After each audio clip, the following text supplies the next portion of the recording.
Hello everyone, Shastri Swami Dharmaprasad દાસજી BCom કોલેજની આ YouTube ચેનલમાં આપનું સ્વાગત છે. આજે આપણે ટીવાય બીકોમ સેમેસ્ટર 5ના યુનિટ 1 કે જે આપેલું છે the lady or the tiger, તેના વિશે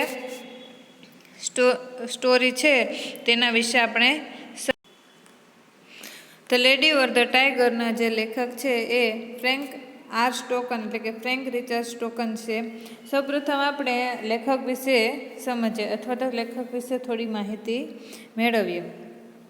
તો Frank Richard Stockton was an American writer and humorist. He is best known for a series of innovative children's fairy tales. He was widely popular during the last decades of 19th century. Frank Richard Stockton છે એક American writer અને humorist હતા. તે innovative એટલે કે નવીનતા અથવા તો બાળકોની જે ફેરીટેલ્સની જે વાર્તાઓ હોય છે તેની શ્રેણી માટે ખૂબ જ જાણીતા હતા. He was widely popular during the last decades of 19th century. તે 19મી સદીના છેલ્લા દાયકામાં ખૂબ જ લોકપ્રિય બન્યા હતા અથવા તો ખૂબ જ લોકપ્રિય હતા. Frank Stockton was born on April 5, 1934 and died on April 20, 1992. Frank સ્ટોકનનો જન્મ છે એ 5 એપ્રિલ 1834 અને મૃત્યુ છે એ 20 એપ્રિલ 1902 થયેલું હતું. હી અવોઇડેડ ડિડેક્ટિક મોરલાઇઝિંગ સ્ટોરી. તે છે એ શું કરતા તો કે તેની વાર્તાઓમાં ઉપચારાત્મક ડિડેક્ટિક એટલે કે કાલ્પનિક નૈતિકરણને છે અવોઇડ કરતા હતા. He made fun of greed, violence, human follies and abuse of human power.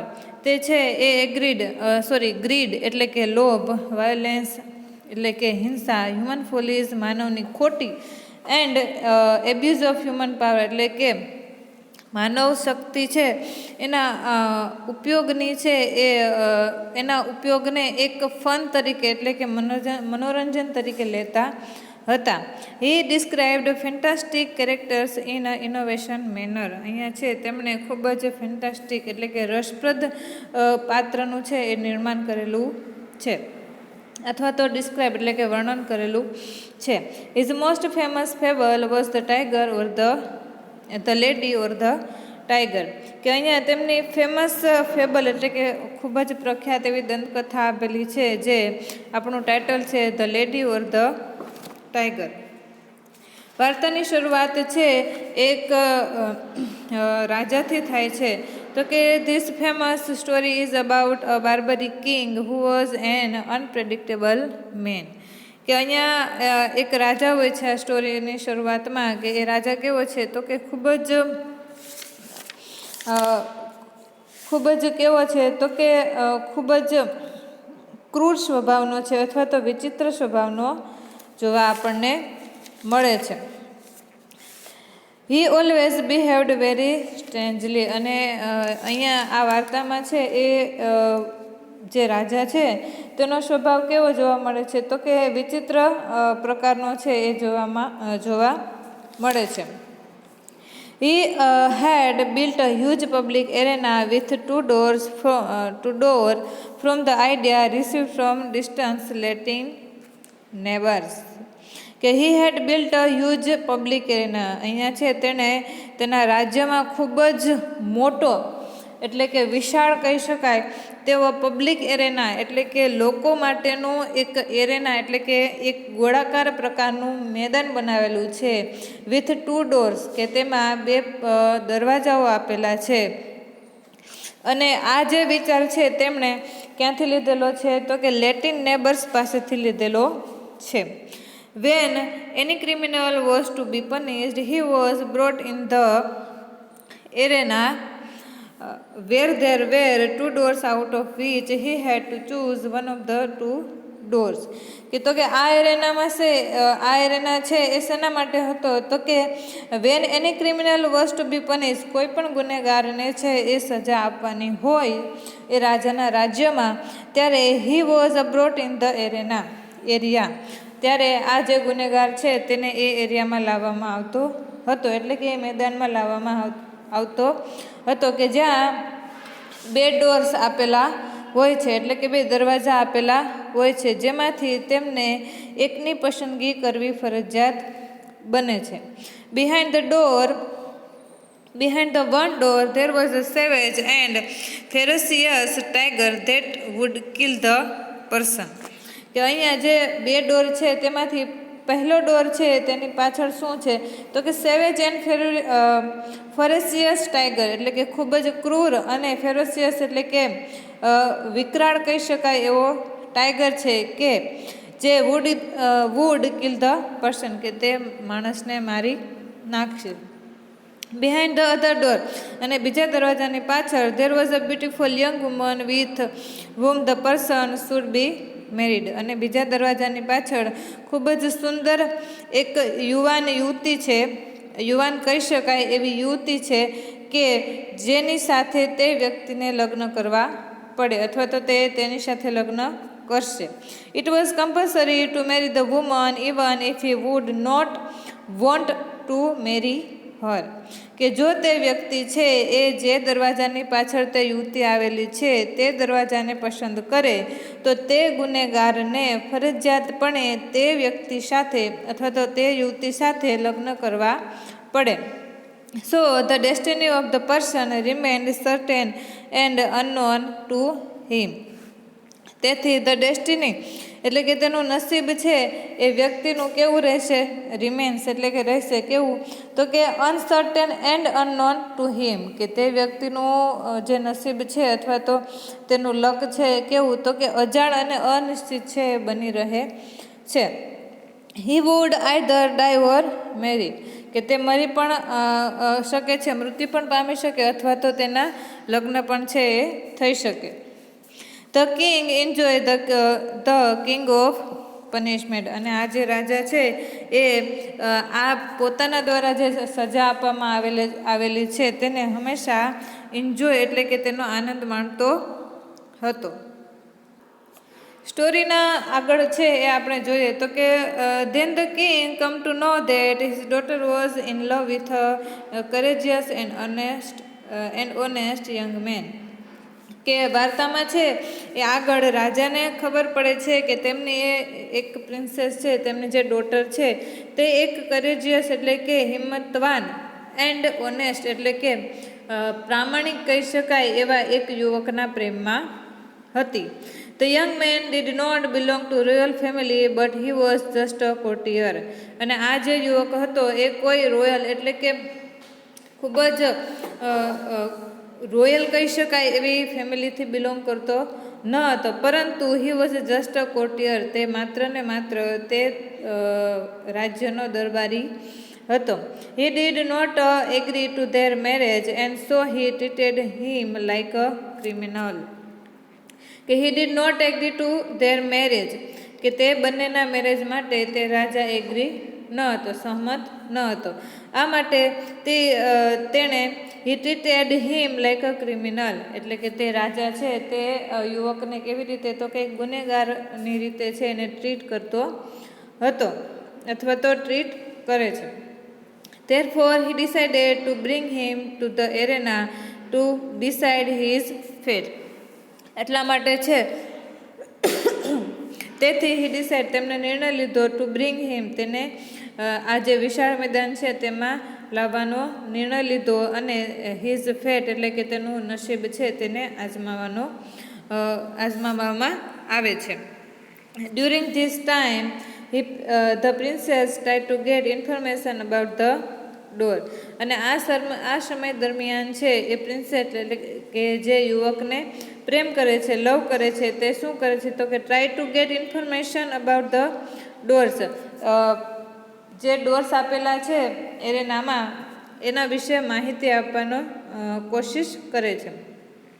C paid to get information, અને તેને એ વિશેની માહિતી આપે છે.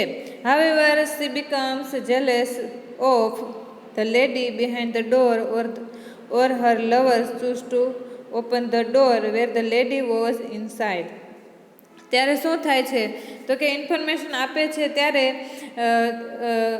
C becomes jealous of the lady behind the door, કે જે તેના લવર એટલે કે પ્રેમી દ્વારા જે ડોર પસંદ કરવામાં આવશે તેની પાછળ જે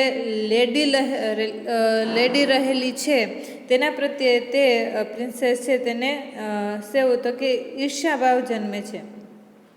Her lover would marry her and she would lose her lover as a husband forever.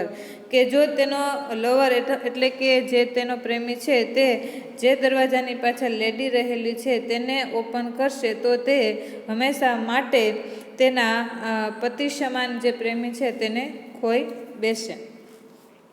When the young man looks at her for a clue to open the door.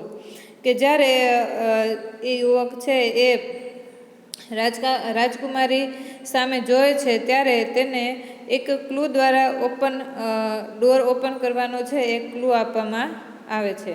She signals him towards a door. અને જે રાજકુમારી છે તેને કયો door open કરવો અથવા તો બંને ડોરમાંથી કયો ડોર ચૂઝ કરવો તેનું છે એ સિગ્નલ આપે છે.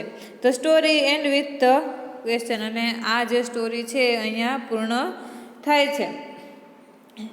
તો which doors did the princess signal him. કે આપણે છે એ પ્રશ્નો થાય કે અહીંયા સ્ટોરી છે એ પૂર્ણ થાય છે તો જે રાજકુમારી છે તેણે એ યુવકને કયો ડોર ઓપન કરવાનો સિગ્નલ આપેલું હશે અથવા તો કયો ડોર ઓપન કરવા માટે કહેલું હશે. The lady or the tiger. કે ધ લેડી જે દરવાજાની પાછળ લેડી છે એ દરવાજો ઓપન કરવાનું કીધું હશે કે જે દરવાજાની પાછળ ટાઈગર એટલે કે વાઘ રહેલો છે તે ઓપન કરવાનું કીધું હશે. હિયર ધ સ્ટોરી એન્ડ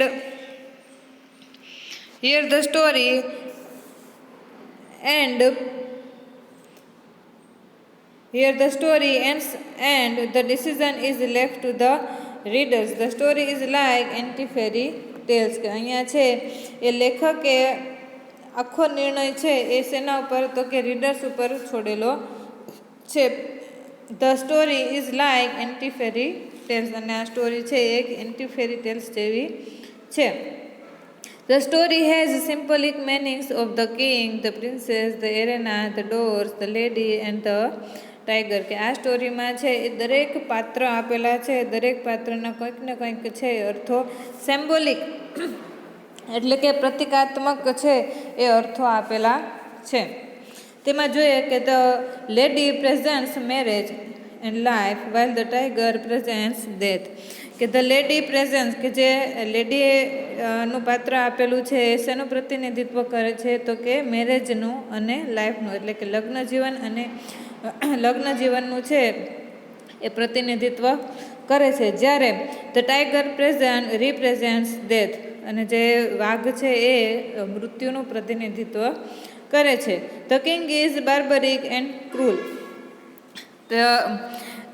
તે રાજા છે એ કેવો છે તો કે ક્રૂરતાનું છે એ પ્રતિનિધિત્વ કરે છે. The princess represents jealousy and the doors are choice in life.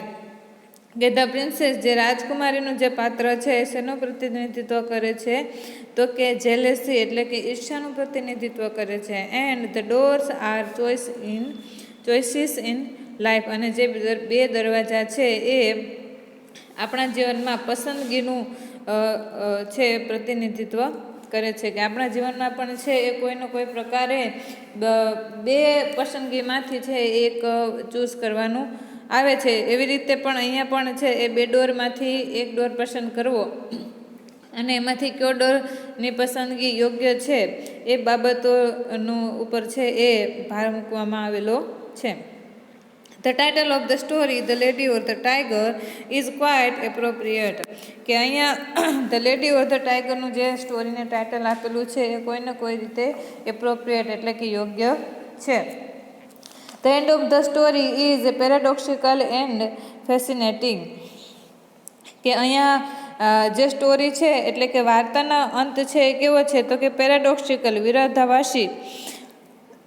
વિરોધાભાસી એન્ડ ફેસિનેટિંગ એટલે કે ખૂબ જ રોમાંચક અથવા તો રસપ્રદ કહી શકાય તેવો છે.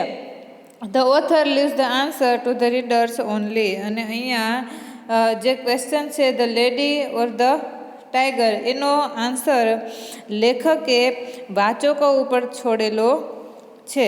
એટલે કે આ જે વાર્તા છે આપણને કોઈના કોઈ પ્રકારે છે એ વિચાર કરવા અથવા તો કોઈને કોઈ વિચાર માટે છે એ પ્રેરે તેવી જોવા મળે છે. અસ્તુ.